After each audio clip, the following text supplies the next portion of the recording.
ao nosso segundo encontro aqui. Geralmente a gente faz uma apresentação, mas tem bastante gente, né? Eu queria pedir para vocês se apresentarem no chat, falar, se quiserem falar o nome, de onde são, o que estudam, de onde, para a gente se conhecer melhor, seria legal. Bom, tá. O nosso horário vai até meio-dia. E semana retrasada, quem estava aqui sabe que a gente se empolgou um pouco no debate, fomos até meio-dia e meia com o Pedro, no nosso sábado de carnaval. Foi bem legal, mas a ideia é a gente ficar dentro do horário mesmo. Então, eu e a Júlia, a gente pensou em fazermos pequenas rodadas, delimitar o número de 4 inscrições por rodada. Aí a Júlia vai ficar organizando isso no chat. E aí vamos fazer 4 rodadas de perguntas ou comentários, e aí a gente passa a palavra de novo para a Júlia, e assim a gente vai até dar o horário. E uma coisa também que a gente queria que vocês, se pudessem, dessem uma engajada também nos comentários e nas perguntas dos colegas que falaram antes. Tipo, para a gente não ficar só muito preso meio que numa aula, assim, né? Tipo, a gente perguntando para a Júlia o tempo inteiro, meio que para fazer mais como um debate mesmo. Então, engajar na fala do coleguinha que veio antes, se souber responder a pergunta dele também, e fazer essa conversa assim, mais horizontal. A gente acha que vai ficar uma dinâmica mais legal também. Então, acho que de avisos era isso. Hoje está aqui com a gente a Júlia, cedendo a manhã do sábado dela para a gente. A Júlia, que é doutora em Economia pela UFRJ, né? E Isso. professora associada lá na Faculdade de Economia da UF. Então, Você foi aluna lá, obrigada. né, Tamires? Você foi minha aluna. Eu fui sua Legal, aluna, na verdade. legal. Mas, então é isso. Obrigada por ter aceitado estar aqui com a gente, Júlia. Seja bem-vinda ao nosso coletivo. E a palavra é sua agora. Bom, gente, bom dia a todos. Fiquei muito contente com esse convite, com essa iniciativa. Acho fundamental esse engajamento de vocês e fico muito feliz que vocês tenham esse interesse em ler, em aprender, em continuar aprendendo para quem é aluna. Eu também sou professora, mas eu continuo estudando. Recentemente, eu até comecei um curso sobre stablecoins, então, para vocês verem que a gente nunca para. Então, estamos todos no mesmo barco. Eu talvez esteja um pouquinho mais à frente que vocês, só isso. Então, eu queria... Vamos falar um pouquinho do livro. Vocês já tiveram a oportunidade de assistir o Pedro, né, falando sobre os 2 primeiros capítulos. Imagino que ele tenha dado também um panorama geral sobre o livro, a motivação, né, do livro. Na verdade, é algo que eles já vinham fazendo já faz bastante tempo. Então, o livro fala de uma maneira geral de política fiscal, da importância da ação do Estado na economia, e tem partes específicas sobre direitos humanos, desigualdade social e questões também setoriais. Mas hoje, então, a gente vai falar dos capítulos 3 a 5, e eu sou uma das coautoras de um desses capítulos, do capítulo 4, mas eu queria, com vocês, inverter um pouquinho a ordem dessa leitura, porque eu acho que fica mais didático. Então, eu vou, na verdade, começar falando sobre o capítulo 3, porque o capítulo 3 tem um embasamento teórico, conceitual, que ajuda a gente, primeiro, a entender um pouco a teoria que está por trás, na verdade, da maioria dos capítulos, tá? a maioria dos autores desse livro são autores que têm uma formação keynesiana, calequiana. Então, a gente tem isso em termos teóricos por trás. A gente não faz um capítulo desse do nada, tá? Colocando dado. A gente faz depois de estudar muito teoria e ter um embasamento teórico. Então, fiquei no escuro aqui, né? A luz solar que fica mudando. Deixa eu ver se eu ligo aqui. Então, para a gente entender assim, muito dessas passagens que estão nesse livro, antes de tudo, a gente tem que entender que esse livro, a gente adota o princípio da demanda efetiva. O princípio da demanda efetiva parece algo assim, que, uma vez que você entende, tá, tudo bem, então entendi. Mas uma coisa é entender, outra coisa é você aplicar, porque a maioria das pessoas, na verdade, mesmo depois que estudam, não aplicam, e aí acaba que elas realmente se confundem. Tá? Então, nesse primeiro capítulo, né, de uma forma geral, né, o capítulo aborda como o governo pode utilizar instrumentos de política econômica para estimular o crescimento e, ao mesmo tempo, né, explora aspectos distributivos através da mudança da estrutura tributária, de uma maneira mais conceitual. Tá? Então, alguns preceitos aqui que envolvem esse capítulo 3, a primeira coisa é que o gasto, na verdade, precede a receita do tributo. Isso é bastante contraintuitivo, porque a gente vê, porque não é o que a gente pensa para a gente. De fato, para a gente tem que antes ter a receita para depois gastar, a não ser que a gente use crédito, mas a gente sabe que uma hora a gente vai ter que pagar essa conta. Em termos macroeconômicos, na verdade, e a gente vê muito na mídia, né? Para o governo se financiar, né? O governo tem que ter antes a receita do tributo para depois gastar. Mas, na verdade, na economia monetária, o que acontece é o inverso. O governo gasta, e esse gasto é financiado tanto por crédito ou moeda, né? E depois, ao gastar, aí o princípio da demanda efetiva, o gasto, demanda é que leva a oferta, né? Demanda que gera renda. Então, o gasto precede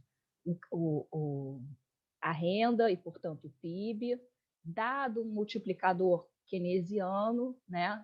Que faz com que esse gasto tenha um efeito maior proporcionalmente do que ele inicialmente foi do efeito direto, né? Tem um efeito indireto através também do multiplicador, e isso gera, dado uma alíquota tributária, uma estrutura tributária, isso gera a receita do tributo. Tá? Então, agora, de fato, né, se o governo gastar mais do que o montante arrecadado, isso vai gerar um déficit, né, um déficit primário, e esse déficit primário vai ter como consequência, né, vai estar atrelado seja a um aumento da dívida pública, seja um aumento da base monetária ou dos dois. Tá? Então, também não é, vamos dizer, algo que, então é só gastar, gastar, gastar, gastar e não tem limite? Não, tem limite, tem consequências macroeconômicas. Tá? Agora, é muito importante a gente entender essa ordem de causalidade. Tá? O governo não precisa ficar esperando a receita do tributo para poder gastar, e é a demanda que gera oferta, é a demanda que gera renda. Então, além do impacto direto, vai ter potencialmente maior devido ao multiplicador. Tá? Então, também é alguma coisa também que a gente vê bastante na mídia, então, nessa época de crise tem que aumentar o tributo para poder financiar o gasto, né? Para poder, então, fazer uma política de aumentar o gasto, de aumentar as transferências da família, financiar o auxílio emergencial. Também não, porque o que acontece é que, numa crise econômica, aumentar o tributo tem um impacto recessivo. Tá? se a gente pensar em termos agregados, tá? Então, aumentar o tributo pode sim agravar a crise, uma vez que você pode ter um impacto de diminuir o PIB, tá? Então, não é recomendável, em termos agregados, aumentar tributo em época de crise, tá? Porém, de fato, né, a gente sabe que aqui no Brasil, aí o capítulo está falando uma parte mais conceitual, ele vai para a realidade brasileira. A realidade brasileira é que a gente tem uma estrutura tributária que é muito regressiva, né? Então, o capítulo fala, argumenta, né, que se houvesse uma mudança da estrutura tributária, né, o, isso seria benéfico, né, ao PIB, né, ao crescimento, à renda, uma vez que as famílias de mais baixa renda têm maior propensão marginal a consumir, então aumenta o efeito multiplicador, né, quando você tem uma estrutura tributária mais progressiva, tá? Então, conforme maior a progressividade tributária, né, menor vai ser o impacto de aumento da dívida pública, né, quando você tem um déficit fiscal, tá certo? Finalmente, o artigo também deixa claro, né, que qual é o problema da dívida pública. Então, não vamos dizer, no curto prazo, como até depois a gente vai colocar lá no meu capítulo, a gente vai falar mais de dívida pública, mas aqui também nesse capítulo os autores falam, né, a dívida pública brasileira é uma dívida emitida em moeda nacional. A nossa dívida não é mais externa, nossa dívida é interna, certo? E isso faz uma diferença, tem uma diferença marcante, tá? Então, essa dívida pública, por ser interna, por ser paga em moeda nacional, não vai ter um impacto sobre a solvência do Estado, porque a solvência do Estado é garantida, uma vez que você emite a sua própria moeda, tá? Pode ter consequência macroeconômica ruim, como eu falei, uma dívida que não pare de crescer? Sim, tá? Mas depois a gente até pode falar melhor sobre isso.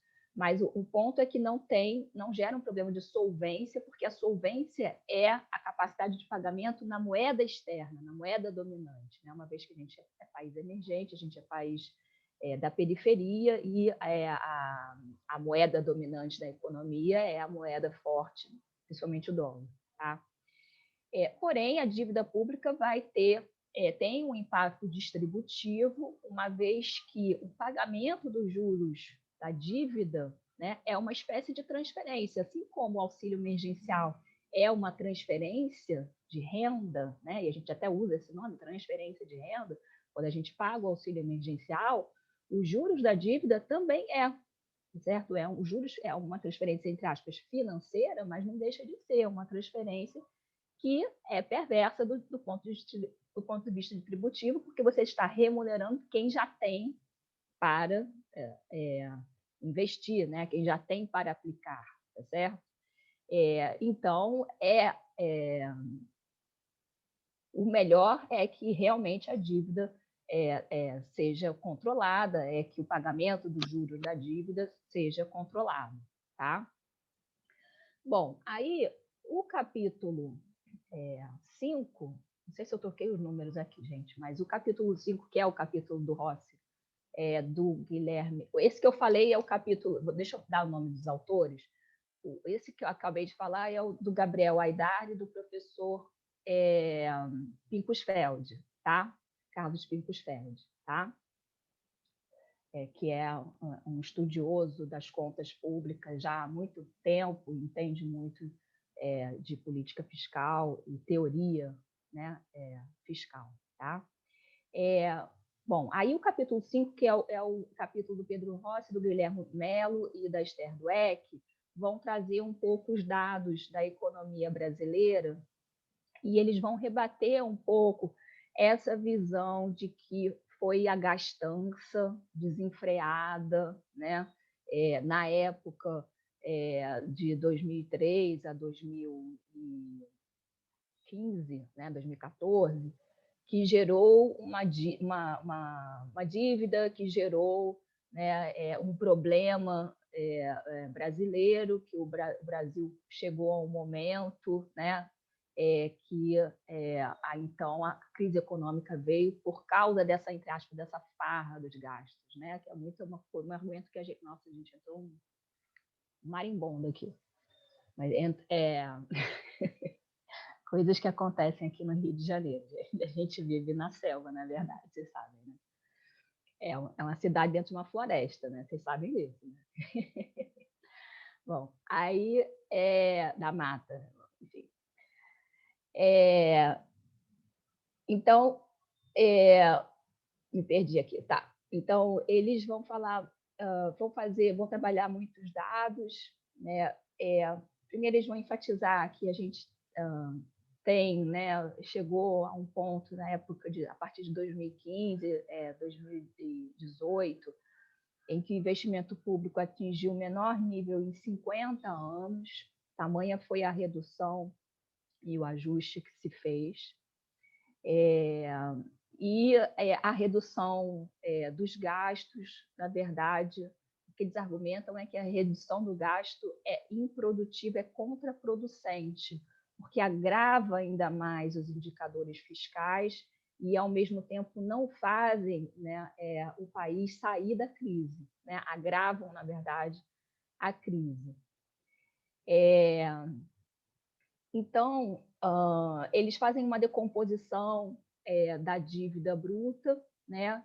E aí eles mostram que a dívida bruta, muito do crescimento dela, na verdade, foi porque o Brasil tinha, até pouco tempo, né, uma taxa de juros que era uma das maiores do mundo, né? Então, isso faz com que a dívida tenha, né, um crescimento alto por causa desse patamar da dívida, desse patamar da taxa de juros, né, básica, que acaba elevando, né, o custo de emissão da dívida, né? E aí também eles falam que o aumento do déficit público foi muito mais motivado por queda da receita tributária do que por um crescimento das despesas, porque a partir de 2015 o que aconteceu foi uma desaceleração do crescimento das despesas. Então, você falar que o déficit veio por causa, né, o déficit que apareceu, né, foi por causa de gastos desenfreados, né, não é verdade quando você olha esse comportamento, né, do que aconteceu com gastos e com a receita. Na verdade, foi a receita que começou a cair a partir de 2015 e gerou esse déficit. Tá? Bom, a gente pode fazer uma digressão aqui, né, que dentro desse arcabouço teórico do... eu tô me estendendo um pouco, né, gente? Agora já falei 26 minutos e não cheguei nem na metade desse capítulo. Vou tentar acelerar um pouquinho. Então, a gente percebe que, só para fazer uma digressão, né, outros componentes da demanda agregada já começaram a cair a partir de 2010. Né? Isso provocou uma redução, uma desaceleração do PIB. Né? Então, o consumo, a taxa autônoma do consumo, financiada por crédito, porque o Banco Central começou a adotar uma medida de política macroprudencial, que desestimulou o crescimento do crédito, a própria redução das exportações, uma vez que a economia mundial começou a ter uma redução de crescimento a partir de 2010. Então, na verdade, o PIB já começou a desacelerar, outros componentes da demanda agregada já começaram a ter um impacto negativo, vamos dizer assim, a partir de 2010. E aí, em 2015, o governo adota uma política de ajuste fiscal e isso, vamos dizer, acaba contribuindo para a redução do PIB, fora de todas as outras questões que o país passou, políticas que a gente sabe, que acabam também afetando, tá? É, bom, então, eles enfatizam também a questão dos multiplicadores, da literatura, né, sobre política fiscal, que, na verdade, mudou muito nos últimos anos. Né, o multiplicador é maior do que multiplicador fiscal, né, e que agora a literatura está mudando, né, uma vez que muitos desses economistas que falam que o problema é a gastança, eles não têm uma perspectiva que a demanda efetiva também é importante no longo prazo. Você tem efeitos Terese, você tem efeitos que perpassam, que ultrapassam o curto prazo. Então, esses economistas que sempre, que, na verdade, na maioria das vezes estão na mídia, são economistas que pensam sempre o longo prazo como unicamente determinado pela oferta. E a componente de demanda também é importante no longo prazo. Até um economista tradicional como Larry Summers já admitiu isso, né, que é algo do que os keynesianos já vêm falando faz tempo. Tá? Bom, aí, finalmente, o último capítulo, que é o capítulo de minha autoria, com o professor Franklin Serrano.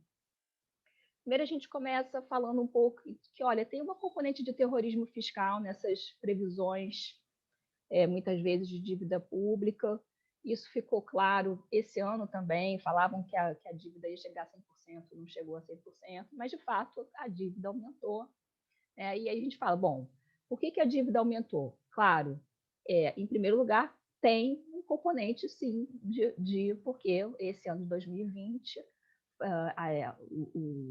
depois de 5 anos, né, a política fiscal, a realidade se impôs e acabou que o governo adotou uma política fiscal expansionista. Sim, foi expansionista esse ano. Se a gente olhar os indicadores, foi impressionante o que aconteceu esse ano de 2020, tá, gente? Realmente teve um aumento substancial, se a gente considerar gasto público junto com transferência, tá? Então, mudou mesmo. O sinal da política fiscal mudou muito esse ano, e é claro que isso tem um impacto na dívida, tá? Agora, será que isso é um problema, esse crescimento da dívida, né? Primeiro a gente fala assim, que muito do terrorismo vê assim, vai ter um crescimento explosivo da dívida, né? A gente fala, olha, a gente não acha que vai ser um crescimento explosivo, vai mudar o patamar, né? Mas não um crescimento explosivo. Por quê? Né? Em primeiro lugar, porque a dívida se tornou, entre aspas, mais selicada. O que é isso? Né? Ela se tornou mais de curto prazo. Isso é muitas vezes visto como um problema, mas tem um lado bom, que é o fato de que a taxa de curto prazo está muito baixa. Né? E por que a taxa de curto prazo está muito baixa? Por vários motivos, mas principalmente porque a nossa taxa de juros ela acaba sendo condicionada pela taxa de juros internacional, principalmente do Federal Reserve, né?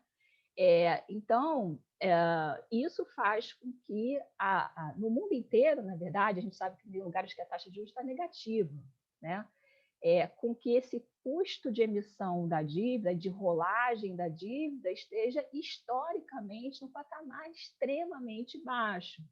Né? Então, aos poucos, o custo de emissão cai muito rapidamente e, aos poucos, o custo do estoque também vai caindo. Tá? Parte do aumento do gasto também foi financiado por emissão de base monetária. Isso não é uma coisa que o governo controle, depende da preferência pela liquidez dos agentes econômicos. Mas, de fato, parte também é financiado, vamos dizer, por um passivo monetário que não paga juros, tá certo? E, contanto que não gera inflação, então é ótimo, né? E aí, muito do argumento que se coloca, que a gente vê na mídia, mas aí vai ter um impacto sobre os juros longos, né? Esse risco fiscal, né, vai impactar os juros longos, mais na frente o Banco Central vai ter que aumentar a taxa de juros. Então, o que acontece é que a gente argumenta é que os juros longos, ele é, na verdade, né, reflete, como ele é realmente dado pelo mercado, ao contrário dos juros curtos, que é o Banco Central que estipula, o longo é dado pelo mercado e também influenciado pela própria sinalização que o próprio Banco Central dá. Tá? Mas ele é muito influenciado pela expectativa que os agentes têm que o juros básico vai aumentar amanhã, tá certo? E aí, essa expectativa ela é muito atrelada à expectativa, à própria expectativa de inflação, mas também esses juros, de uma forma geral, os juros básicos, de uma forma geral, é condicionado pelo risco soberano, tá? E não pelo esse risco fiscal que eles falam, de uma dívida emitida na própria moeda, pelo risco soberano. E o risco soberano, esse sim, que a gente capta, seja pelo ENB+, né, seja pelo CDS, estão muito mais atrelados a fatores de condicionantes da liquidez internacional e da incerteza nos mercados internacionais do que aos indicadores fiscais internos. Tá? Tanto é assim que você olha a trajetória dessas componentes e você vê que eles estão, na verdade, num patamar baixo. Aumentaram durante a crise de 2020, sim, mas depois já diminuiu ao patamar pré-crise. E mesmo com um déficit maior, mesmo com uma dívida interna maior, eles já estão no patamar pré-crise e menores, na verdade, do que da época de 2016, quando os indicadores fiscais estavam melhores. Então, é muito difícil você achar uma relação entre indicador de risco soberano e os indicadores fiscais internos. Então, o que a gente argumenta, né, finalmente aqui para terminar, no nosso capítulo, aí eu posso complementar o que talvez não tenha ficado muito claro nas perguntas, mas o que a gente argumenta é que existe uma sinalização clara, né, do presidente do Banco Central americano de que ele vai manter os juros básicos baixos, pelo menos até 2022. Ele mudou a política monetária, a condução da política monetária, no sentido de que se a inflação americana alcançar 2, ele não vai imediatamente reagir com taxa de juros, ele vai esperar, né, essa reação, ele vai esperar que a inflação suba mais para poder agir. Tá? Então, na verdade, ele mudou a meta, né? Porque está perseguindo agora uma média de 2%, e não quando a inflação alcança 2% já reagir. Ele quer que a média seja 2%.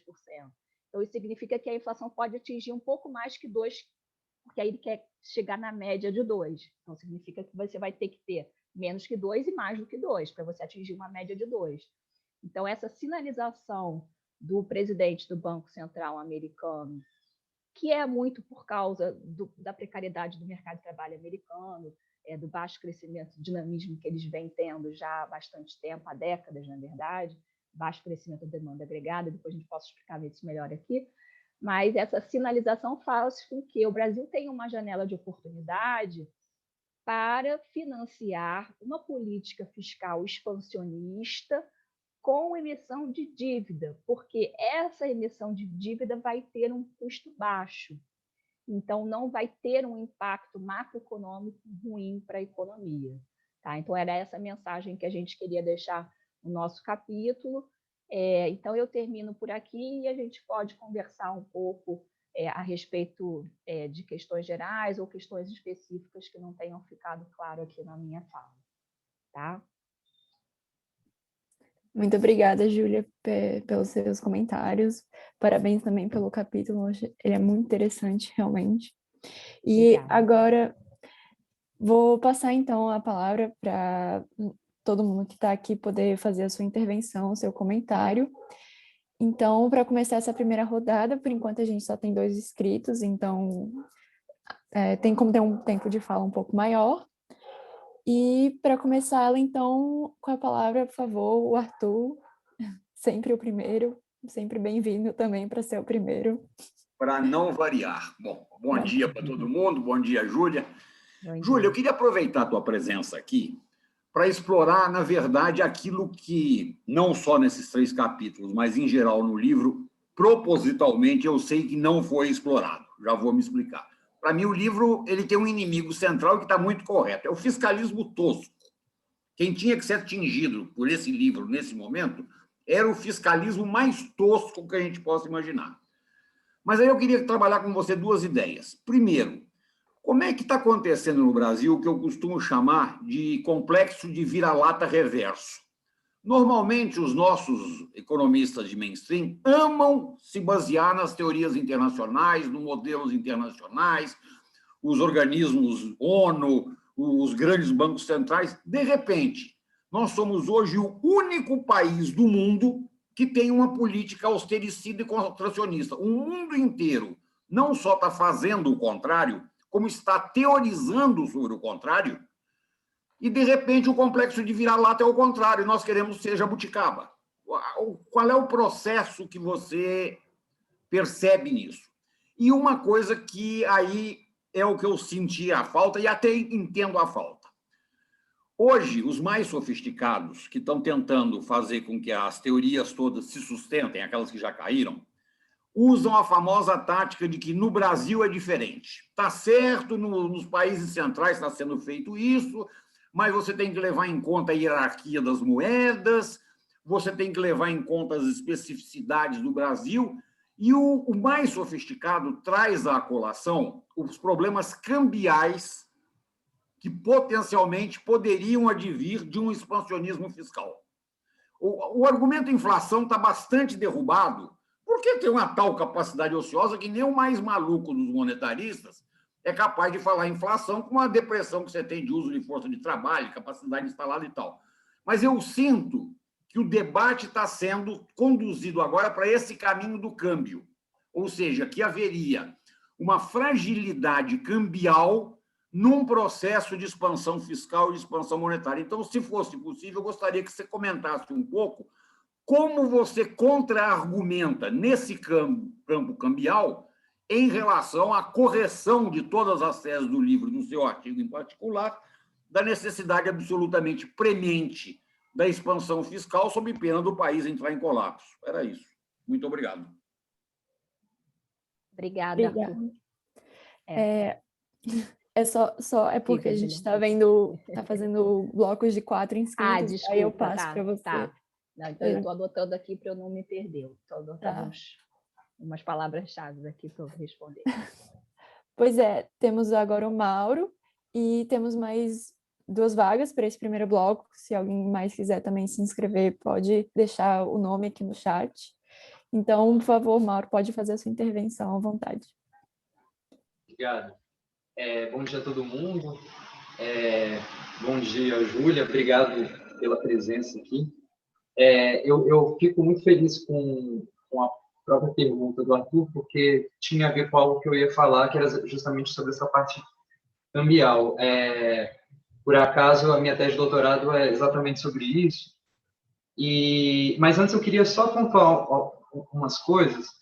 Primeiro, assim, eu acho um pouco complicado a gente atrelar a taxa de juros brasileira à taxa de juros internacional. É claro que existe uma certa relação, inclusive tem uma relação com o câmbio. O diferencial de juros está relacionado com o nosso câmbio. Mas só para dar um dado, né, quer dizer, em 2009, a taxa de juros dos Estados Unidos e do resto do mundo era igual a hoje, que é 0. Os Estados Unidos era 0,25 e a gente estava com 13,75 e hoje a gente está com 2%. Então, não é só isso que determina o fato da nossa taxa de juros estar menor. A gente ficou com uma taxa de juros alta durante muito tempo, ela foi baixando, em parte por conta também das reservas cambiais, em parte por uma série de outras coisas que foram acontecendo, mas eu acho que o ponto central é esse ponto que está sendo levantado agora, uma certa má compreensão, na minha visão, sobre a questão cambial.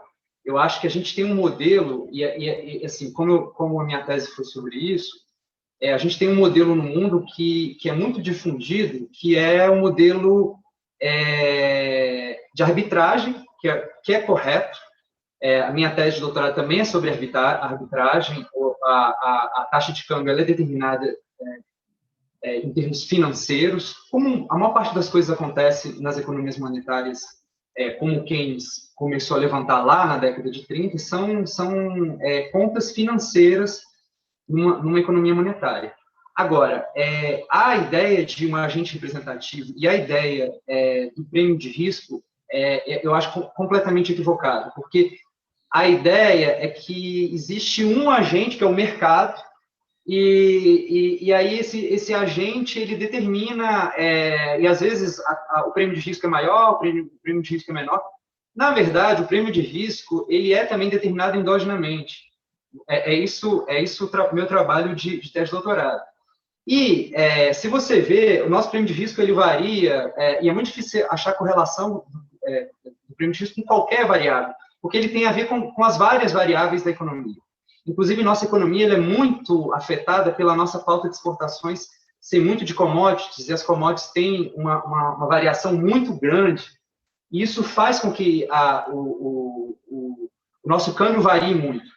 Mas o importante é notar algumas coisas, só para eu tentar assim, deixar muito claro como eu acho que a visão que eu coloco na minha tese de doutorado é algo que eu não encontrei na literatura, que é a visão de você colocar agentes heterogêneos. E aí, é claro que diferencial de juros vai alterar o câmbio, como aconteceu no ano passado, mas no modelo do agente representativo, o que aconteceria se a gente tivesse um diferencial de juros menor do que o risco país, o chamado risco soberano, o MBI+, etc., qualquer um desses que você queira pegar? Haveria uma fuga completa de capitais, certo? Não é o que aconteceu. A gente está, desde mais ou menos abril do ano passado, a gente está com o diferencial de juros nosso, ou seja, a diferença entre os juros do Brasil e os juros dos Estados Unidos, menor do que o prêmio de risco. E não houve essa hecatombe toda. É claro que houve movimentação financeira, porque é determinado de uma maneira financeira, mas existe risco, existe uma série de coisas que alguns agentes, mesmo com um diferencial de juros menor do que a média do mercado, eles continuam aqui. Existem várias razões para as pessoas investirem no Brasil, não só título Selic. E o mercado de câmbio, ele é determinado pela questão do carry trade, mas ele também é determinado pela questão da nossa balança comercial, que há muitos e muitos anos a nossa balança comercial é positiva, raros os momentos que não foi positiva, cada vez mais está, principalmente de commodities, nesse momento. Mas então eu acho que é importante a gente perceber que existe um modelo equivocado, tanto do mainstream, quanto, na minha opinião, do pessoal heterodoxo, de nós heterodoxos, que é achar que existe esse agente representativo e que o risco explica. O risco é uma variável que tem que ser explicada também. Não é uma coisa muito fácil de ser modelada, mas, enfim, eu acho que a gente tem que perceber que não é essa restrição toda que se coloca. Antes se falava assim, não, a gente não pode baixar os juros abaixo do risco país. A gente baixou os juros abaixo do risco país. É possível. Os juros de um país que tem a moeda, a dívida, o grosso da dívida determinado internamente, ele é determinado por questões internas. Então, o nosso juros nesse momento está pequeno porque a gente tem uma capacidade ociosa enorme que ela se ampliou em 2020, mas ela nunca se recuperou de 2016. E a taxa de juros brasileira foi caindo muito mais devagar do que ela podia. Então, assim, eu acho isso uma coisa importante. E aí, para terminar, eu só tenho algumas questões que talvez você possa ajudar, Júlia. Primeiro, eu coloquei lá no grupo uma dúvida que é, na página 55, no artigo, no capítulo 3, que é o capítulo do Pinkersfeld, eu não entendi a conta que é feita, ele faz um exercício baseado na demanda efetiva, eu entendi as contas que foram feitas no penúltimo parágrafo do livro, eu consegui reproduzir, vi que estava tudo certinho, ele faz um exercício simples, só para a gente ter uma ideia. Mas, no último parágrafo, ele coloca, faz um exercício em relação à variação da razão dívida pelo PIB, e aí ele coloca um número de 13% no exercício sem aumento de imposto, e ele coloca um número de 5% no exercício com aumento de imposto. Mas eu não consegui entender de onde vêm esses números. Para mim seria interessante, porque como eu venho de uma tradição mais da matemática, mais dedutiva, eu queria saber de onde vieram esses números.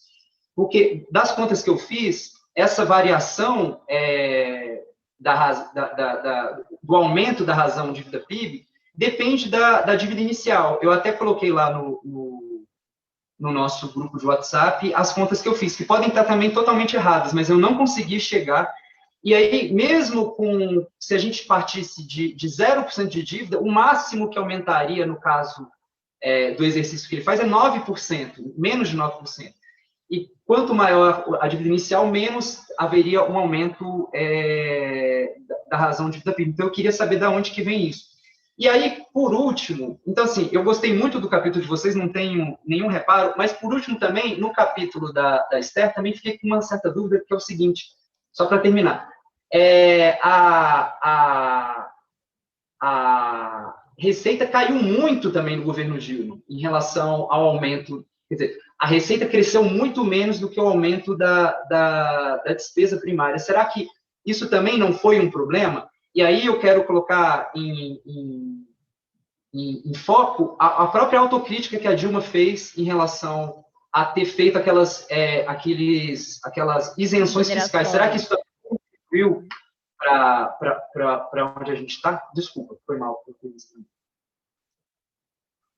Desonerações. Não, desculpa, não te cortei, não, só complementei. Não, mas eu terminei sim, desculpa. Valeu, obrigado. Mauro, queria terminar de falar alguma coisa ou já encerrou mesmo? Não, tá perfeito, tá perfeito. Tá. Bom, já foram algumas perguntas, então, para encerrar esse primeiro bloco com a fala do Luca, e aí a Júlia já pode responder logo em seguida as perguntas do Arthur, do Mauro e do Luca. Pode falar, Luca. Oi, bom dia. Primeiro, obrigado, Júlia, pela apresentação, foi muito bom. O seu capítulo é muito bom também no livro. O meu não vai ser necessariamente uma pergunta, eu acho que vou seguir um pouco o que o Tamires falou e vou dar os meus centavos entre o que o Mauro falou e o que o Arthur falou, mas é que eu acho que quando a gente está olhando para o câmbio, pelo menos o diagnóstico que eu vejo, assim, ele não é que não exista a restrição do câmbio, que ele não tenha nada a ver com o nosso juros interno e o espaço que a gente tem na política monetária, mas ele também não é por causa de um fiscalismo barato, assim. Tanto o Rodrigo, eu acho que ele não está aqui, né? Ele fez um estudo para o MAD, falando que o Brasil, o real depreciou muito antes da gente começar o processo de expansão fiscal, então não necessariamente a causa da depreciação é por causa de fiscal, provavelmente não é, mas uma coisa que eu vejo é que talvez, discordando um pouco do Mauro, que o Banco Central esteja demorando muito para subir a taxa de juros justamente por causa do câmbio. E aí não é um problema fiscal, não é porque o país vai quebrar e por isso a taxa de câmbio depreciou tanto, mas é porque tem efeitos negativos, né? A gente viu a inflação de alimentos, que não necessariamente ela reflete 100% no IPCA. A gente também viu os efeitos distributivos, né, de corrosão do salário real. Então, esse é o problema da depreciação do câmbio e da taxa de juros muito baixa. Então, eu acho que eu discordo no ponto que eu queria saber o que a Julia acha disso, de que a taxa de juros ela pode estar baixa, ela deve estar baixa, ela precisa ser estimulativa, mas ela talvez não precise estar tão próxima da taxa de juros internacionais justamente por causa disso, né? Então, eu acho que é esse o que eu vejo, assim, tanto que o Banco Central, essa semana ele fez, eu acho que ele vendeu 1 bi de reservas no mercado spot e mais 1,5 bi de swap para tentar controlar a depreciação. Então, eu acho que esse é o problema, assim, não é o fiscal, não é nada, mas existe uma restrição. E eu queria saber qual é o seu diagnóstico. Obrigado de novo. Obrigada, Luca. Então, Júlia, se você quiser responder e fazer mais comentários sobre as intervenções, a palavra é sua. Quero. Bom, primeiro agradecer pelas perguntas e pelos comentários. Acho muito produtivo. Todas as intervenções achei muito boas e muito produtivas. Vamos então, vou tentar aqui destrinchar ponto a ponto. Primeiro, em relação ao discurso, Arthur, eu concordo inteiramente. O Brasil, na verdade, agora está descolado, vamos dizer assim, do mainstream. A gente descolou do mainstream uma vez que o Oliver Blanchard, o Larry Summers, até o Mankiw, né, que geralmente é um economista, macroeconomista, vamos dizer, menos progressista, todos, né, agora reconheceram, vamos dizer, uma espécie de erro de política econômica que aconteceu depois da crise subprime, porque teve, a partir de 2010, o governo promoveu uma contração fiscal, e isso, na verdade, foi contraproducente, uma vez que poderia ter esperado mais um pouco, né? E acabou que a economia ocidental como um todo, né, está numa situação muito ruim, né?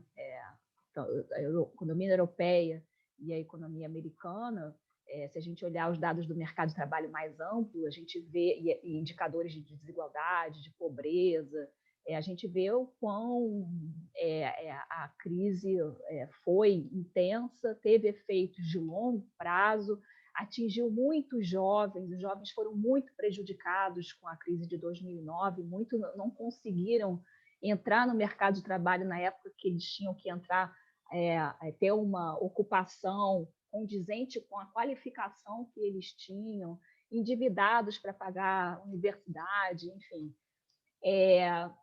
Mas, então, eu concordo plenamente, e até o André Lara Rezende já falou sobre isso, né? Falando, gente, não dá mais para ficar nesse discurso. Parece que a reputação da pessoa foi construída dessa forma e ela não pode se dar ao luxo de mudar de ideia porque ela tem uma reputação a zelar, que ela não pode falar o contrário do que ela fala há 30 anos, né? Esses economistas, que é a brincadeira que o André Lara faz. Mas, em relação ao câmbio, que eu acho que é a questão fundamental também, tá? Em primeiro lugar, eu ia pedir para o Mauro me mandar a tese de doutorado dele, e eu quero ler, e agradecer pelas observações a respeito da sua tese, mas eu vou discordar um pouco em relação ao que a gente não tem um modelo bom de câmbio. Eu acho que a gente, pelo menos na minha pesquisa, eu finalmente consegui entender mais de câmbio. O câmbio é uma variável complexa, existem vários fluxos que afetam o câmbio, como você falou. Então, eu acho o seguinte, tá? Eu não acho que a gente trabalhe com um agente representativo. A gente pensa em termos sempre macroeconômicos, a gente não apela para micro do agente representativo, a gente pensa em grupos, né, macroeconômicos. Então, pelo menos na minha linha de pesquisa, a gente não precisa dessas categorias, tá? De agente representativo. O que eu acho o seguinte, respondendo os dois em relação a câmbio. Sim, é a questão mais importante, tá? Sim, é a questão que, vamos dizer, mais delicada, né? Nesse momento, em termos de política econômica, e é a restrição mais relevante. Tá? Por que é a restrição mais relevante? Porque eu concordo inteiramente com o Luca que, embora a gente tenha uma inflação baixa, né, então não necessariamente esse câmbio alto vai gerar um processo de descontrole inflacionário, ele gera problemas de preço relativo, né, e de diminuição de perda de poder de compra das famílias que têm rendimento mais baixo, dado um processo de crescimento de preço de commodities, especialmente commodities agrícolas. Tá? Então, eu concordo com vocês que essa é a questão nevrálgica, a questão principal do debate nesse momento. Tá? Concordo inteiramente com vocês. O que eu acho que, em relação ao Mauro? Mauro, a gente fala, teoricamente, né, que o diferencial, e sempre, como você falou, ajustado a risco, isso é fundamental, não é só o diferencial, é sempre a taxa de juros externa mais o risco, né? E a diferença, então, em relação a 2009 é o risco baixou, tá? Agora. Então, eu acho que é sempre essa Mas soma. o risco ele é endógeno, esse é o meu ponto. Pois é, eu vejo o risco, e vou também te passar o meu trabalho que eu fiz com o Gabriel Aidar, a gente vê o risco associado a indicadores de liquidez. Tá? Preço de commodities, taxa de juros de longo prazo no mercado americano, 2, e indicador de incerteza nos mercados internacional, que a gente utilizou o VIX, tá? Aquele indicador, índice de medo. Tá? Eu vejo o risco quando condicionado por esses fatores que são externos ao Brasil, tá? E 2, pela nossa estrutura do balanço de pagamento. Então, a gente percebe que, a partir de 2003, teve uma quebra estrutural no risco soberano. E a gente associa essa quebra estrutural a uma melhora da solvência externa brasileira, dado um processo que a China começou a crescer, a gente começou a exportar mais, então começou a entrar divisa, a gente superou aquela época, tem outras características, se transformou, mas a restrição externa não é como era no passado, até 2003.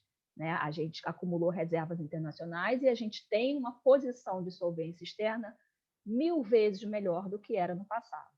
Tá? Então, eu não vejo o risco dessa forma como você fala, que é condicionado por fatores internos. Tá? Eu vejo, se a parte interna que interessa é a estrutura de balanço de pagamento, que, como você também falou, melhorou muito. Tá? Eu acho que eu fui mal compreendido, não foi exatamente isso que eu falei, não, mas... Tá, mas deixa eu só complementar e você talvez esclareça melhor. Então, por que o dólar não fica descontrolado? Em primeiro lugar, tá? A previsão dos analistas é que ia ter um overshoot e ia parar de desvalorização, e a desvalorização não parou. A gente está vendo agora. Né? Foi a 5,60 agora. Tá? Por que eles pensam dessa forma? Porque eles pensam que vai ter uma desvalorização, vai ser compensada por uma expectativa de valorização.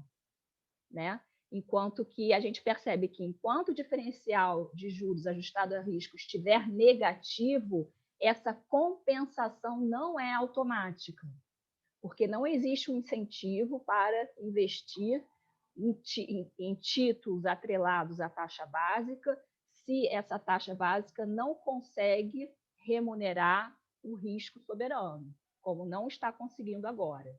Tá? Por que o câmbio não fica descontrolado, como você falou? Então não, está errado o que vocês estão falando, porque não está subindo. Porque, de fato, como você falou, existem outros fatores que afetam o câmbio que não são os fatores financeiros de portfólio, de investimento de portfólio. Então, tem um investimento direto estrangeiro, principalmente, tá? Grandes contas. Investimento direto estrangeiro e 2, conta corrente. E da conta corrente, principalmente, balanço comercial.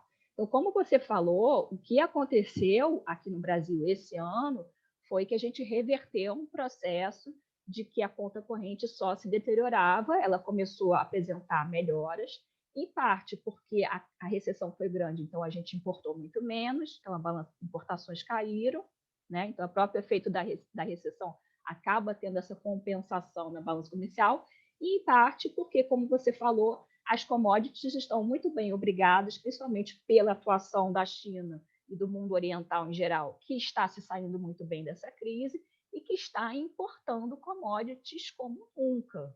Né? A China está fazendo estoque de grãos. Né?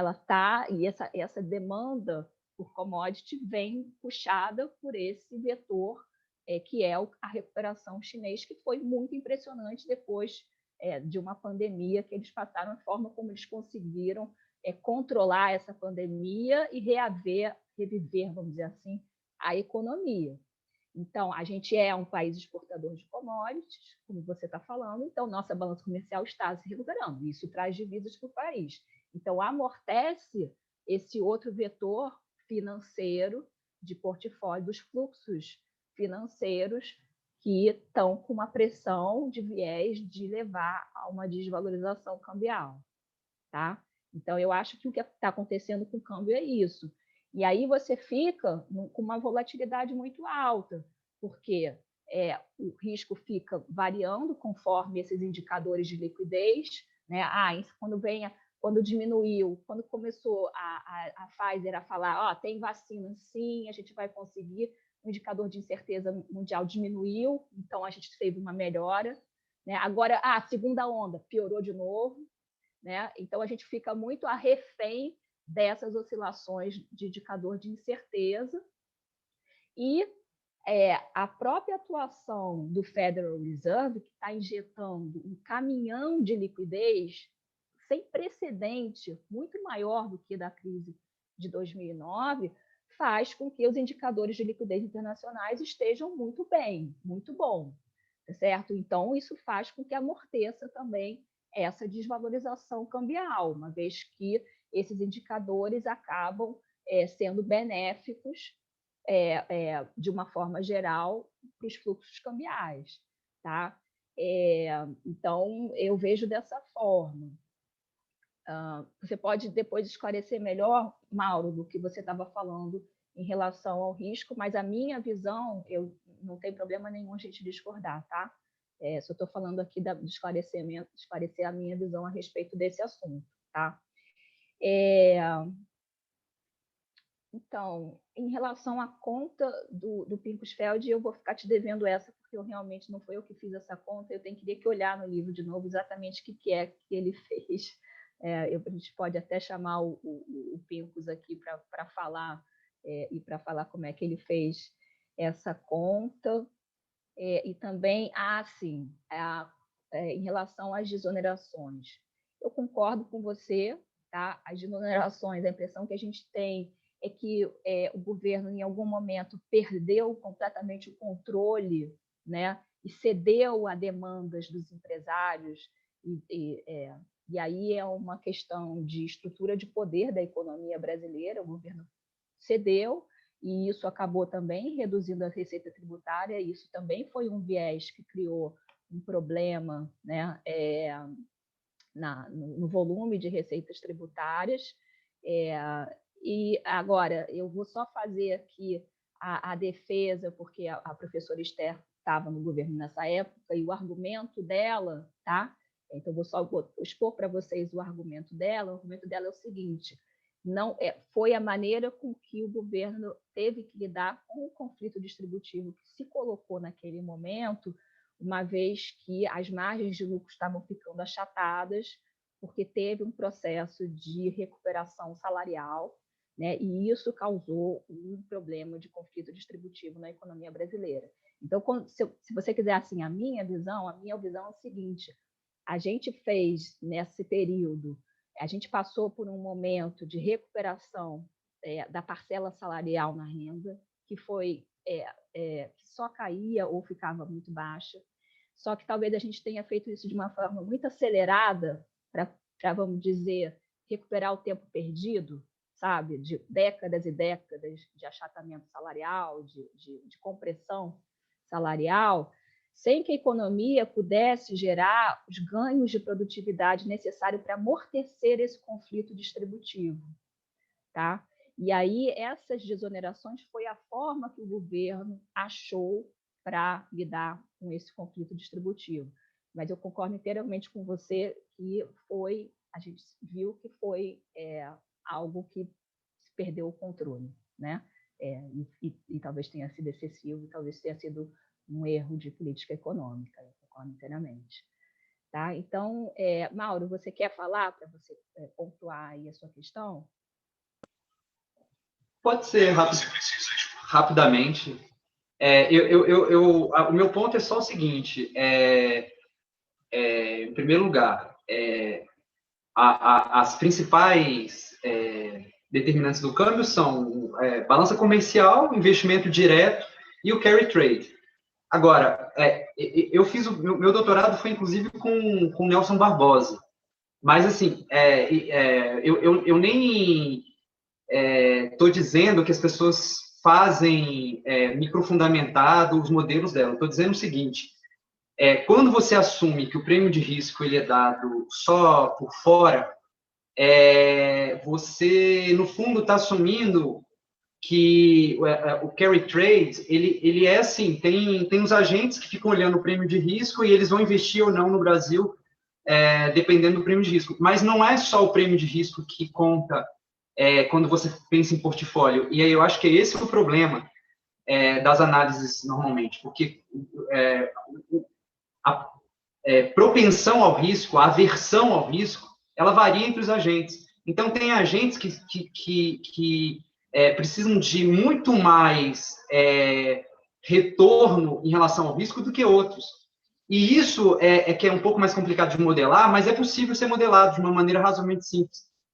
Quer dizer, como eu venho da matemática, mas, enfim, a minha tese é bastante matemática, mas a ideia é que com agentes heterogêneos você entende melhor o que é o risco. O prêmio de risco é um prêmio de risco, o prêmio de risco que aparece, o prêmio de risco de mercado, ele não é o prêmio de risco de cada agente, ele é um prêmio de risco que é um balanço de várias forças. Nessas forças, enfim, seria muito interessante a gente ter um debate só sobre o câmbio, porque eu acho que o câmbio é uma coisa muito complicada de ser entendida. Eu nem vou me arvorar a dizer que eu entendo o câmbio, mas eu acho só que esse modelo muito simplificado de que existe um prêmio de risco e que ele explica o câmbio, eu não acho verdadeiro. O prêmio de risco ele tem que ser melhor entendido, porque senão é sempre isso. Você sempre diz, o prêmio de risco aumentou, o prêmio de risco diminuiu, mas quais são as determinantes que fazem o prêmio de risco aumentar ou não? Né? Então, eu acho, ao contrário, que a gente tem muito mais flexibilidade, tirando a parte ideológica. Em termos econômicos, a gente tem muito mais autonomia para determinar a nossa taxa de juros e para fazer a nossa política fiscal do que é colocado.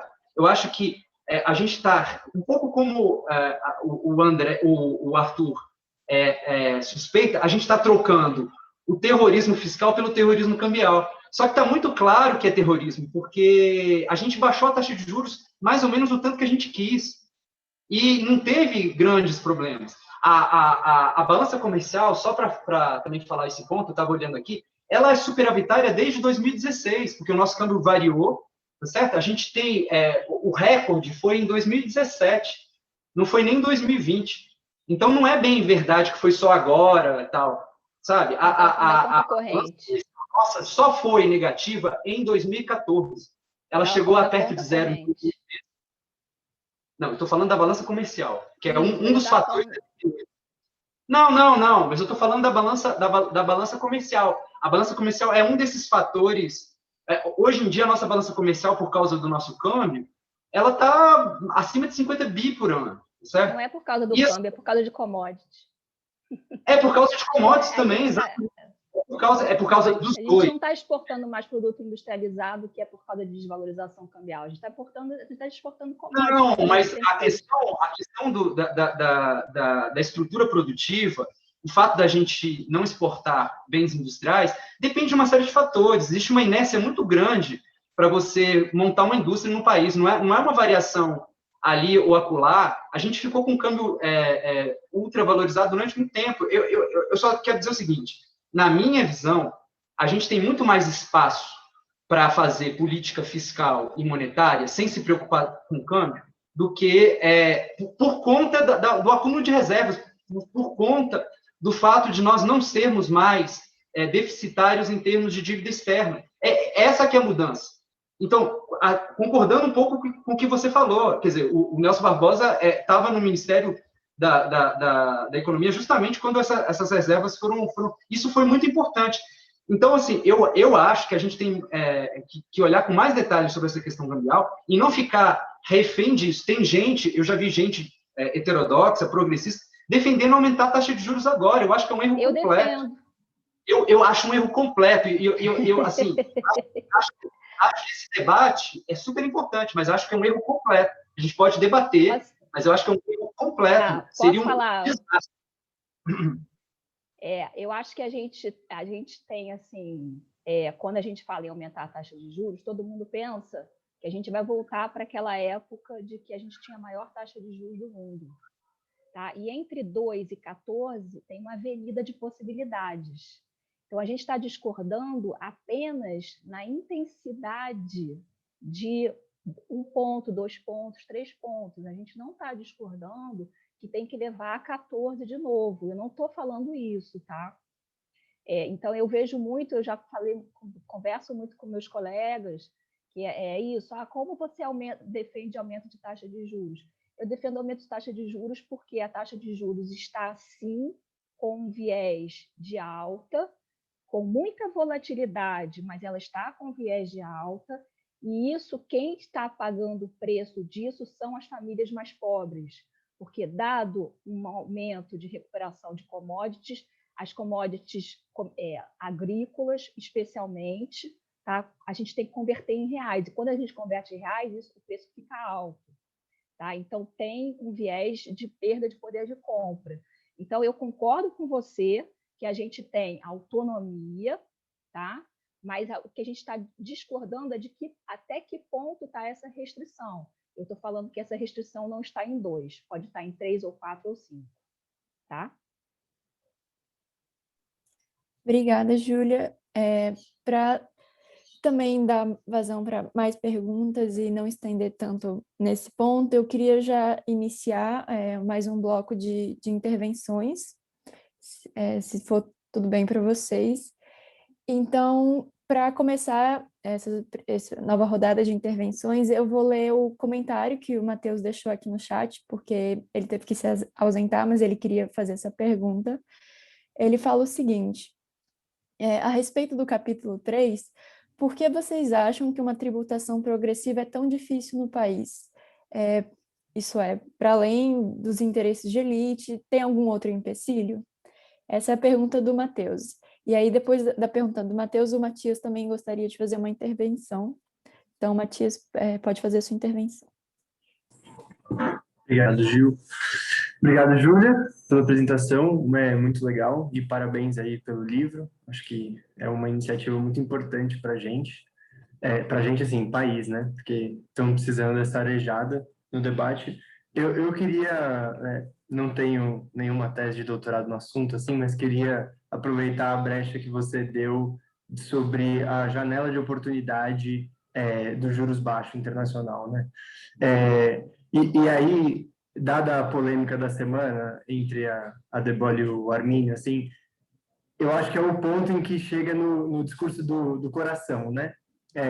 A possibilidade que a gente tem de enfrentar questões muito graves e há muito tempo discutidas de maneira acalorada, e que talvez a gente tenha, pelo menos no discurso, aberto uma possibilidade aí para quem formula política econômica há muito tempo, que cada vez mais se fala sobre a necessidade de enfrentar a desigualdade, questões climáticas e tudo mais. E aí, eu queria te perguntar, que eu enxergo um pouco que a gente vive uma encruzilhada, assim, principalmente países subdesenvolvidos, porque não acho que tenha uma perspectiva de aumentar muito assim, a atividade econômica e precisar de uma subida de juros nos países desenvolvidos, nos países ricos. Então, acho que é longa essa janela de oportunidade que a gente tem de juros baixos para quem tem dinheiro, assim. Mas, ao mesmo tempo, como você mesmo colocou, aquilo que a gente mais é demandado, seja pelo leste asiático, seja pelo norte global, é muito ainda em cima de commodities e produtos primários, assim, né? Então, eu fico pensando o quanto que a gente tem uma janela de oportunidade em termos de preços macroeconômicos, mas em termos de demanda é muito em cima de uma estrutura pouco desenvolvida, né? Uma estrutura produtiva pouco complexa. E aí a reversão disso só seria possível através de um intuito político, né? Do coração conseguir falar mais alto e ter um plano de desenvolvimento que de fato conseguisse reverter, assim, e aproveitar essa janela.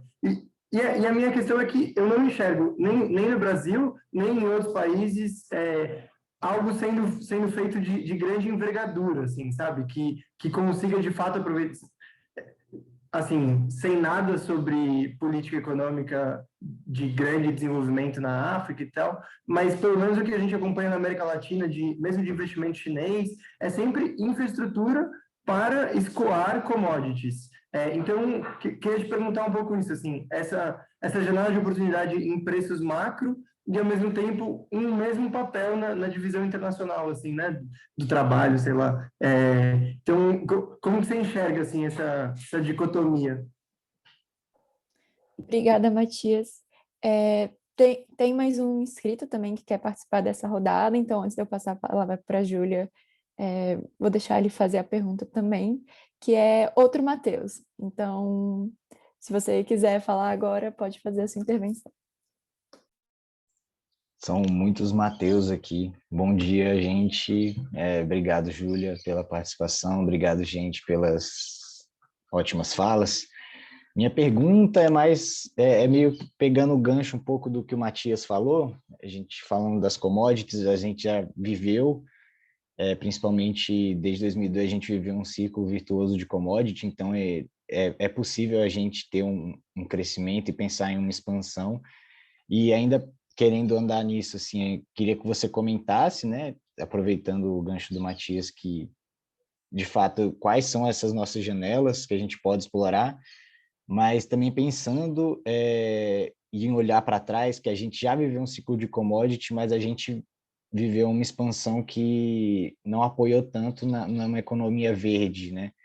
Pensando na preservação do meio ambiente, pensando na preservação, enfim. E para a gente pensar e refletir um pouco nesse governo, né, que, enfim, as políticas que visam o meio ambiente não são priorizadas, para não dizer escanteadas ou sucateadas, né? Mas pensar qual seria a nossa possibilidade, né, para aproveitar o ciclo de commodities e alinhar com esse pensamento global que vai de uma agenda verde, uma agenda mais para o meio ambiente mesmo. Obrigado. Obrigada, Matheus. A gente não tem mais nenhum inscrito para essa rodada, então, Júlia, com você a palavra. Bom, em primeiro lugar, eu queria só complementar aqui para o Mauro, que tem algum economista famoso que fala que o câmbio... Não, como é que é? Tem 3 coisas que levam o homem à loucura. A paixão, a ganância e o estudo da taxa de câmbio. Então, cuidado. Eu também, isso aplica a mim também. Eu cito Mendonça.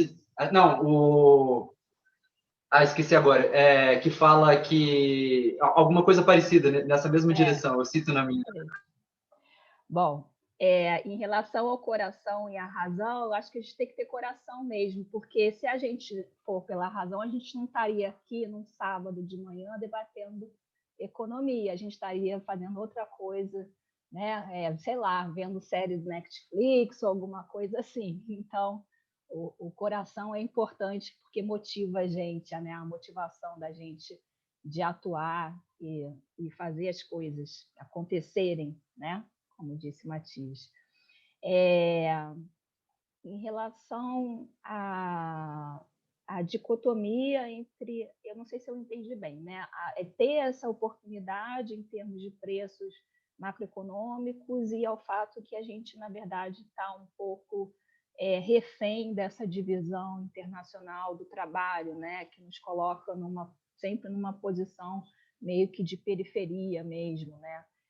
Aí eu acho que realmente é um debate do desenvolvimento econômico, né? Como superar. Eu acho que a gente, na verdade, no Brasil, baixou tanto a bola que a gente está só assim, lutando para que as pessoas não morram, sabe? A gente está simplesmente isso, sabe? A gente não está conseguindo nem isso. Imagina falar de investimento em infraestrutura, de falar de uma economia verde, né, de coisas do progresso econômico, né, que são necessárias e importantíssimas, né?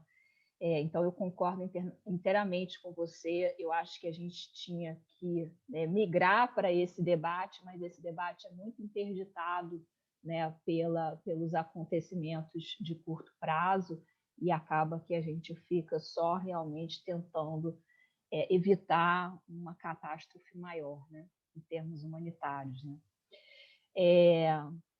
em relação à economia verde, preservação do meio ambiente, como compatibilizar isso com o fato de que a gente é um país exportador de commodities.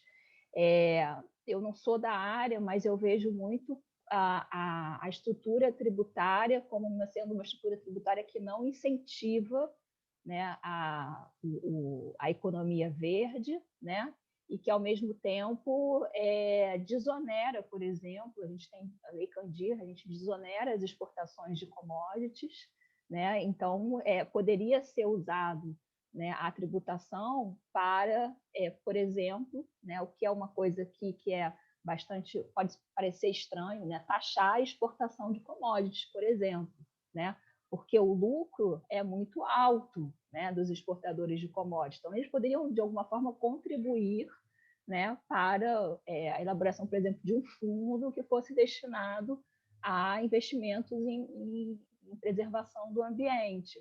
Então, eu vejo essa seria um instrumento, né, que o governo poderia adotar se fosse um governo comprometido, né, com o meio ambiente, mas a gente sabe que, na verdade, é um governo totalmente que tem a base de apoio, né, ruralista. Então, como é que vai enfrentar essa questão do poder, né? E, ao mesmo tempo, essas questões de poder, né, que impedem, né, como alguém estava perguntando, agora já me troquei aqui, mas por que a gente não tem né, uma estrutura tributária mais progressiva? Por que a gente não consegue, né, alterar essa tributação de forma a ser mais progressiva por causa dessa estrutura de poder mesmo, né? A Laura Carvalho estava falando que ela lançou aquela notinha e ela recebeu ataques pessoais, né? Quando ela lançou a notinha falando de uma alíquota maior, né, uma faixa maior de imposto de renda. Então, como isso na economia brasileira é muito, realmente é uma coisa completamente interditada mesmo, né? Tornar a estrutura tributária mais progressiva é algo realmente muito difícil, uma vez que a gente esbarra na estrutura de poder, né? Era isso. Não sei se eu respondi tudo, mas tem questões aqui que não são da minha área, então talvez outros economistas que venham aqui possam debater melhor com vocês, gente. Questão tributária, questão do meio ambiente, etc. E de desenvolvimento. Obrigada, Júlia. O Mauro queria fazer mais um comentário também. Então, Mauro, pode falar. Como ninguém se inscreveu, eu vou falar rapidinho. Primeiro, a citação da minha tese, que eu esqueci, é do Edmar Baixa. O câmbio foi inventado por Deus para humilhar os economistas. Nunca se sabe para onde ele vai. Então, realmente tem que tomar muito cuidado. Mas eu acho que a gente tem que... Como o Brasil é muito afetado pelo câmbio, inevitavelmente a gente tem que se submeter e ser humilhado, tentar entender melhor essa história do câmbio. Eu concordo totalmente com essa coisa de taxar as commodities, apesar de ser um problema político muito grande, mas não só por conta da questão verde, mas para regular exatamente a volatilidade do nosso câmbio. Inclusive, você poderia ter algum tipo de esquema que você, quando as commodities estão muito baixas, o cara recebe o dinheiro. Quando a commodity está muito alta, ele paga. Então, uma espécie de regulação, porque a gente fica muito submetido a essas variações dos preços de commodity, fora o fato de que a tese do Bresser Pereira e de outros, que eu acho também correta, é que a gente não tem um câmbio competitivo, ele fica muito tempo valorizado por conta das commodities, a gente sofre um pouco de doença holandesa, e isso é assimétrico, porque quando o câmbio recupera, a indústria que foi desmontada, ela não vai ser imediatamente remontada. Então, nós precisamos repensar um pouco a nossa política cambial. Em relação a aumentar a taxa de juros agora, eu concordo que esse aumento do câmbio teve um impacto negativo sobre, principalmente, os mais pobres, por conta do aumento dos alimentos, mas nota que, na minha visão, né, claro que isso a gente teria que experimentar, mas se a gente aumentasse a taxa de juros agora, quem sofreriam seriam os pobres.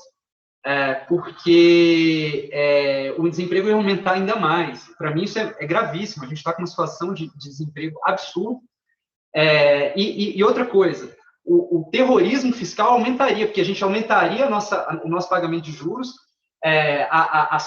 essas contas são terroristas sobre o que vai acontecer daqui 100 anos, vai explodir a dívida, não sei o quê, aumentaria, porque o diferencial de juros aumentaria em relação ao crescimento da economia, então a relação de dívida PIB lá daqui 100 anos, aí você imagina se a chiadeira com 2% de juros, a chiadeira fiscal já é grande, imagina com juros 5%, 6%.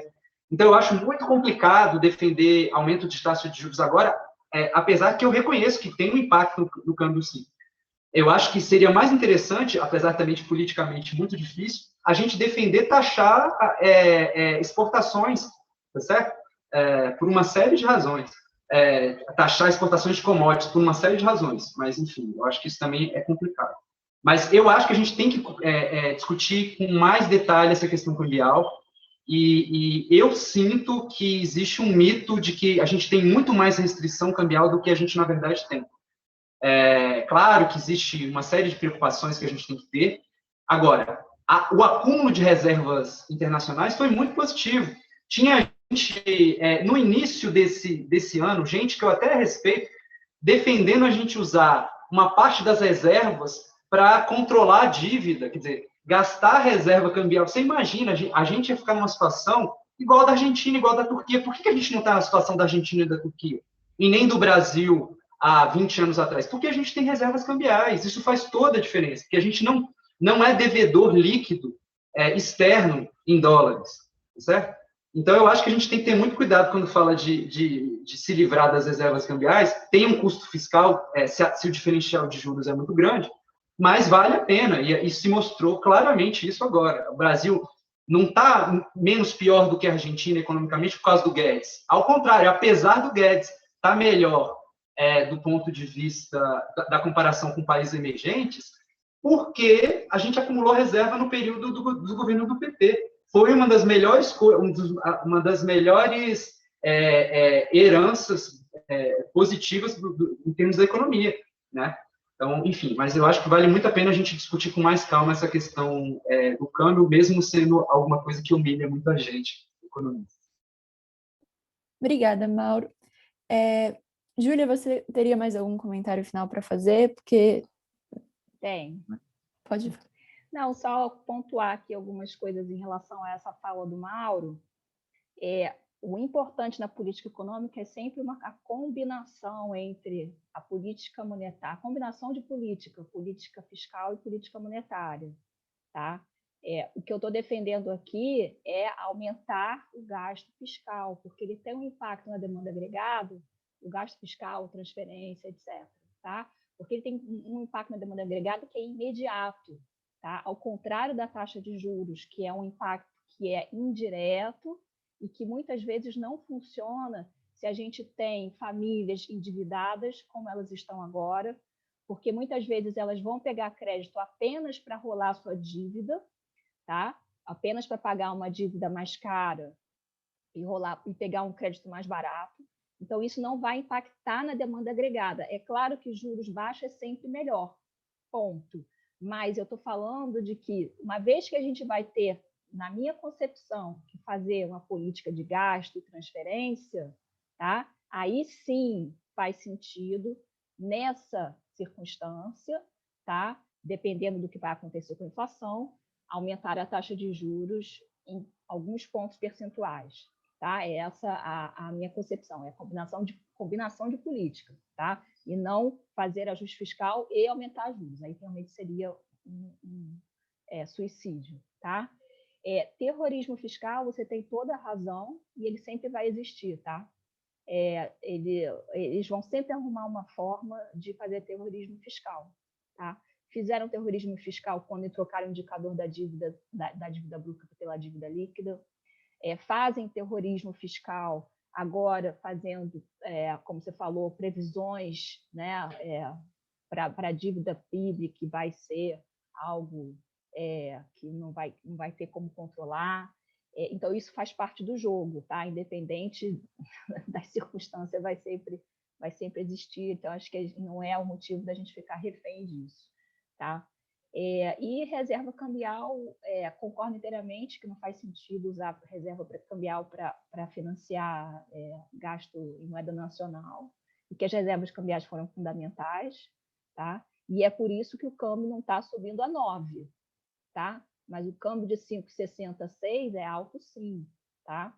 Então, alguma coisa de intermediário nisso aí, tá? Então, bom, gente, eu queria, então, terminar por aqui. Eu acho que 11h30, eu acho que foi já, né, bastante tempo a gente conversar aqui. Queria agradecer o interesse de todos e parabenizar vocês por essa iniciativa, por esse interesse. Minha recomendação é só essa para vocês: continuem estudando, continuem se interessando. O Brasil precisa muito de pessoas como vocês, que estão fazendo esse debate, que promovam esse debate. A gente que não está no mainstream fica um pouco renegado mesmo. Eu só agora que ganhei um pouco de mais espaço na mídia, e a nossa voz tem que ser ouvida, e vocês são multiplicadores desse conhecimento, pessoas que estudam, pessoas que estão, vamos dizer, na elite intelectual desse país, que está precisando muito. Obrigada, Júlia. Obrigada pela sua participação, por ter aceitado aqui se reunir com a gente nesse sábado de manhã. E obrigada a todo mundo também que interviu com comentários e perguntas, e realmente foi muito produtivo esse debate aqui. Então, obrigada. E para encerrar, eu só queria dar mais um aviso mesmo, bem breve, que é que o Desajuste vai fazer uma reunião geral no dia 6 de março, pelo Zoom também. E nessa reunião a gente quer chamar todos vocês para participar, discutindo sobre a retomada do auxílio emergencial e o direito à renda, né? Então, tá todo mundo convidado, a Júlia também, se ela quiser participar. Mas Obrigada, isso. Gente. Obrigada. Obrigada também. Obrigado, Júlia. Obrigado. Obrigada, gente. E a foto? Um abraço a todos. Bom A foto. fotinho.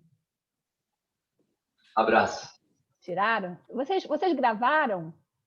Gravamos. Porque tem gente que queria assistir. Não sei se vocês vão vincular, porque teve gente que não conseguiu se inscrever, que me perguntou, e eu falei, não sei.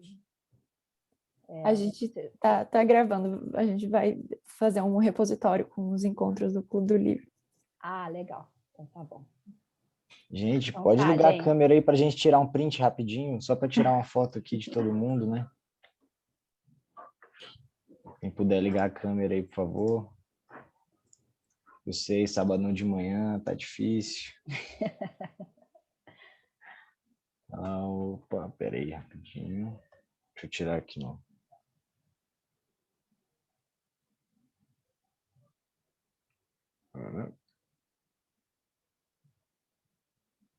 Ai, peraí que isso...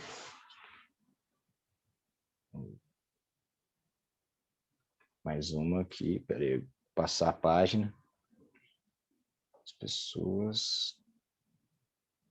É isso, valeu, gente. Pronto. Tchau, gente. Um abraço. Tchau, gente. Tchau, Até a tchau. próxima. Bom dia, bom sábado, bom fim de Até a semana. próxima.